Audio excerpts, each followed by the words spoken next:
Only a matter of 50 years ago, the horse did all the work that motor vehicles do on the roads today. The tempo of life generally was slower, and traffic problems as we know them just didn't exist.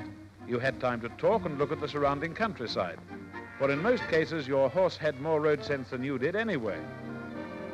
In fact, it didn't matter much if you went to sleep more or less at the wheel.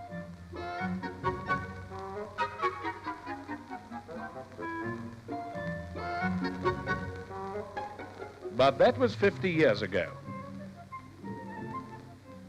Today, it's quite a different story.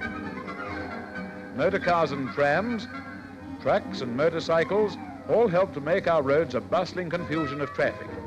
Now, it's obvious that this traffic must be organized. Otherwise, we'd soon find ourselves in a hopeless and perhaps tragic muddle.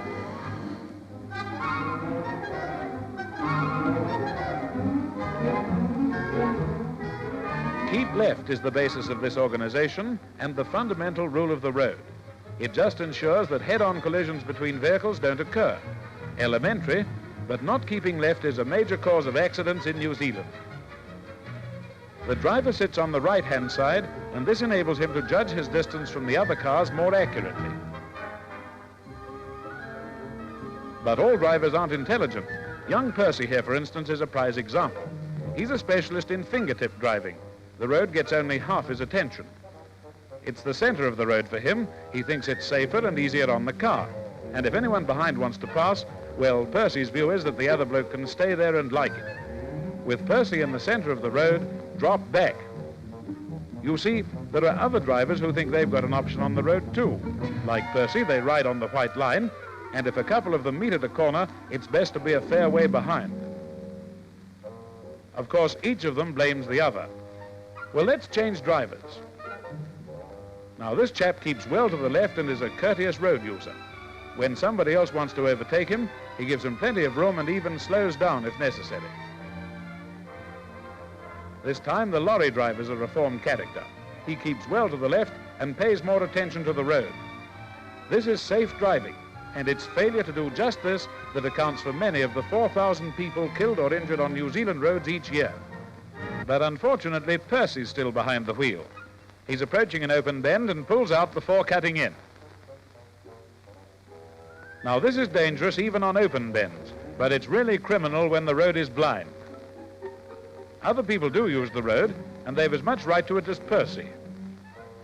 But he's in a rut. Cutting bends has become a habit, and afterwards it's always the other fellow's fault. It never makes any difference to him. Up a hill he goes, forgetting that the road continues over the brow.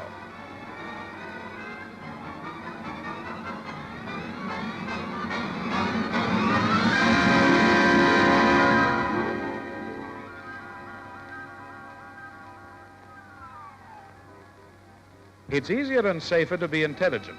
On narrow roads, keep the speed down. Bends are liable to be sharp, so change down and keep well to the left all the way round. Driving in the city, the rule is still keep left. Wide intersections are made that way for safety, and it's bad driving to cut across like this second car. In fact, be on the job all the time in the city, and when the approach to a corner is uphill, take it easy, change down, and keep to the left as you corner. Don't try to avoid changing down by keeping your speed up.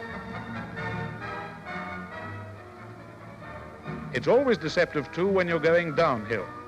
Even when your speed is reasonable, the inertia of the car may throw you over onto the wrong side.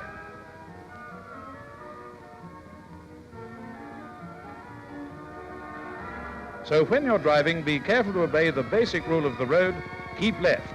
It's the simplest and most obvious rule, yet it's the one most often broken. Its non-observance kills a lot of people in a year. Be particularly careful at the brow of a hill. When you approach a sharp bend, change down, reduce speed, and keep well to the left all the way round. These two words spell safety.